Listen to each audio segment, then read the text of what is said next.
You are looking at the most precisely oriented large structure ever built on the surface of this planet. Not the most impressive, not the most famous, the most precise. The Great Pyramid of Giza is aligned to true north, with a deviation of just 3/60ths of a single degree. 3/60ths. For reference, the Meridian building at the Royal Observatory in Greenwich, London, the building that literally defines the prime meridian for the entire modern world, is off by more. Let that sit with you for a moment. Surveyors today use GPS satellites orbiting 12,000 miles above the Earth to achieve that kind of accuracy. Theodolites, laser triangulation, decades of accumulated cartographic science. The Great Pyramid was completed around 2560 BCE. The people who built it had copper chisels, ropes made of plant fiber, no written mathematical tradition that we've fully decoded, and yet they planted 230 meters of base into the desert and hit true north within a margin that embarrasses modern construction. So the question isn't just how they built the Great Pyramid. The question is, how did a civilization working with hand tools achieve GPS-level precision, and then seemingly forget how they did it? That is what we are here to investigate. And I promise you, by the end of this video, the mystery will be deeper, not shallow. Let's start with the numbers, because the numbers alone are enough to make modern engineers uncomfortable. 2.3 million stone blocks. If you accept the traditional Egyptological timeline of roughly 20 years, and for the record, many scholars do, then builders would have needed to place, level, and fit one stone block every 5 minutes, around the clock, every hour, every day, for 2 decades without a break. Not a single one misaligned. The base of the pyramid, covering 13 acres, is leveled to within 2.1 centimeters across its entire surface. 2 centimeters on 13 acres of desert. The standard academic theory, and it's important to be clear that this is the leading mainstream position, is that a massive organized labor force used earthen or stone ramps to drag the blocks upward. Recent archaeological work near Giza has found evidence of organized worker villages, bakeries, and administrative records suggesting a paid and well-fed workforce of perhaps 20,000 to 30,000 skilled laborers. This is not slave labor. The graffiti they left behind refers to work gangs with names like Friends of Khufu. These were professionals, but here is where the mainstream theory starts to strain. Engineers who have modeled the ramp hypothesis, seriously modeled it, run into a problem. A straight ramp capable of reaching the pyramid's full height of 146 meters would need to be roughly 1.5 kilometers long and would itself require nearly as much material to build as the pyramid. There simply is not enough limestone on the plateau. Alternative ramp designs, spiral ramps around the structure, internal ramp systems fix one problem but create others. Turning corners with a 15-ton block, maintaining sight lines for alignment, coordinating thousands of workers in confined spaces. The logistics aren't impossible, one structural engineer noted in a 2018 analysis. They're just improbable at the rate required. We haven't found a method that fits all the constraints simultaneously. That doesn't mean the Egyptians didn't do it. It means we don't fully understand how. There is a difference, and that difference matters. Now come inside.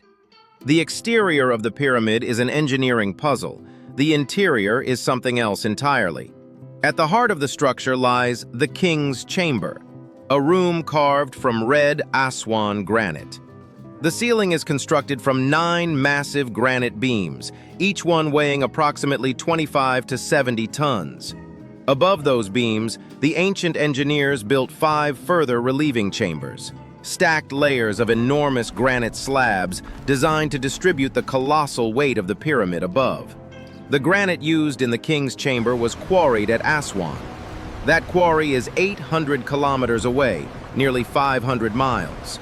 The blocks were transported along the Nile, then somehow maneuvered through the pyramid's narrow internal passages and hoisted into position with tolerances so fine that a sheet of paper cannot be inserted between the joints. With copper tools, and plant fiber rope. But here is where the king's chamber moves from an engineering mystery into something that feels almost intentional, deliberately designed to speak a language we are still learning to read. The chamber contains 4 narrow shafts, 2 from the king's chamber, 2 from the queen's chamber below. For a long time, they were called air shafts, a practical explanation that satisfied most researchers. Then, in 1964, astronomer Virginia Trimble and Egyptologist Alexander Badawi studied the shaft's angles more carefully. The southern shaft of the king's chamber points, with extraordinary precision, toward where Orion's belt, specifically the star Al-Nitak, would have culminated in the southern sky around 2600 BCE. The northern shaft points toward the ancient pole star Thuban in the constellation Draco. The Queen's chamber shafts aim toward Sirius, the most luminous star visible from Egypt, sacred to the goddess Isis, and toward the circumpolar stars near Ursa Minor. These are not coincidences of geometry. The Egyptians built a clock, a compass, and a star map into the interior of what we call a tomb, and they did it 4,500 years ago, which raises an obvious question. Why? Most people, if asked, would tell you the Great Pyramid has 4 sides. That is what you'd see standing at its base. 4 triangular faces, 4 corners, a square foundation. They would be wrong. The Great Pyramid has 8 sides.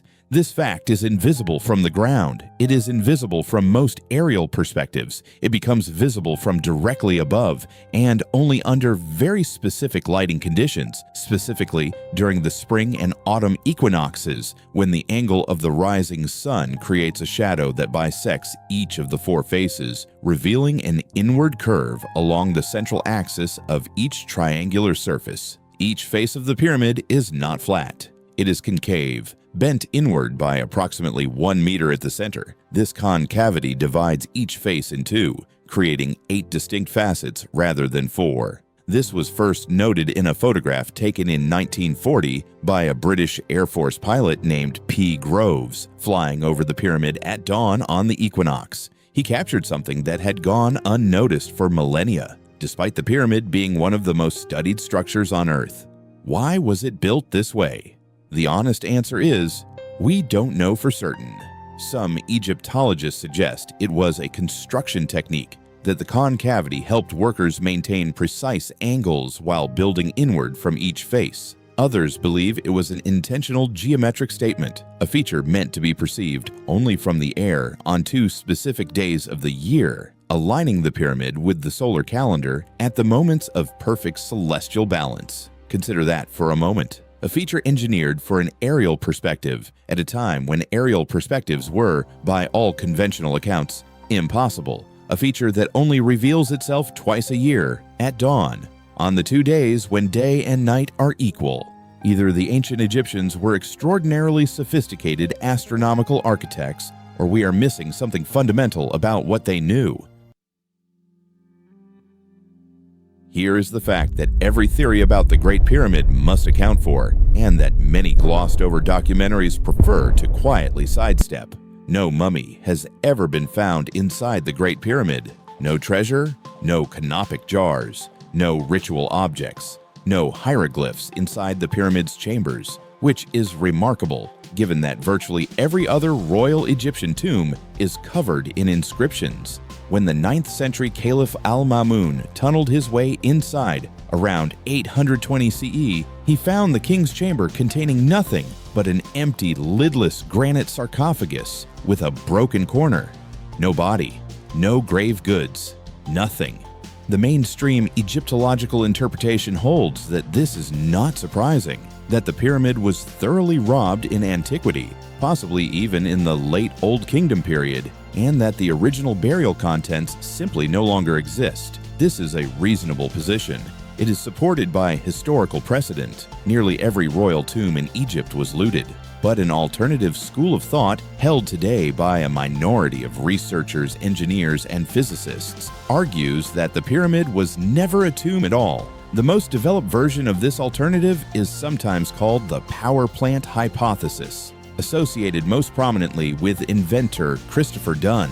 His 1998 book argued in careful technical detail that the pyramid's internal geometry, the shape of the chambers, the resonance properties of the granite, the positioning of the shafts, is consistent with an ancient machine designed to convert vibrational or acoustic energy from the Earth itself into usable electromagnetic output. To be clear, this hypothesis is not accepted by mainstream archaeology or physics. There is no confirmed evidence that it functioned this way, and significant evidence that the Egyptians did build and use pyramids as royal tombs. Khufu's name appears in the relieving chambers above the king's chamber, and smaller pyramids of the same era contain intact burials. But it is worth asking, if you were designing a resonant acoustic chamber to maximize standing wave propagation, how closely would it resemble what we find inside the Great Pyramid? The King's Chamber's dimensions produce a fundamental resonance frequency of around 1.5 to 2 Hz when sound is introduced. That is in the range of infrasound, below human hearing, but within the frequency range of Earth's own seismic activity. Was this intentional? Was it coincidence? Was it a structural byproduct of using the densest available material, granite, to protect a royal burial chamber? We don't know. And that is the uncomfortable truth at the center of this conversation. Here is what I want you to carry away from this. The Great Pyramid encodes the value of pi in the ratio of its perimeter to its height. It encodes the golden ratio in its slope angle. Its base perimeter, divided by twice its original height, yields a number accurate to pi to 3 decimal places, 3.14159. Its geographic coordinates sit at 29.979245 degrees north latitude. The speed of light in meters per second is 299,792,458. Is that a coincidence? Almost certainly yes. The meter was invented by the French in 1791. And yet, this is the maddening quality of the pyramid. It accumulates coincidences the way old houses accumulate ghosts. You can explain any single one. You cannot quite explain all of them together without the nagging feeling that you are missing the point.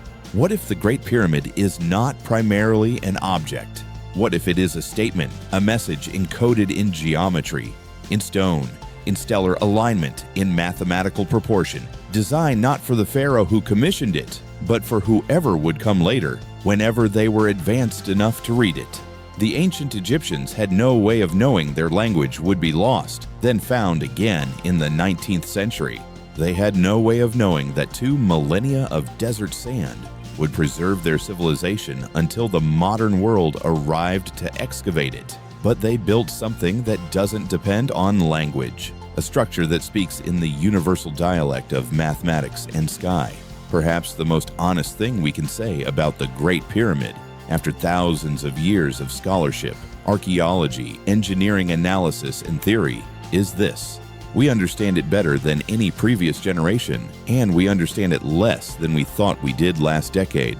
That gap between what we know and what the stones seem to be telling us is exactly where the most important questions live. The Great Pyramid is not a pile of rocks. It is the most ambitious piece of communication in human history, carved from limestone in time, aimed at the future, still waiting to be fully read. What do you believe the pyramids were really built for? A monument to a king? A celestial machine? A mathematical letter to the future? Or something we haven't thought of yet? Tell us in the comments. The conversation down there is always worth the scroll. If you found this valuable, subscribe, because we go deep, every time. That's what this channel is for. The past is not finished with us.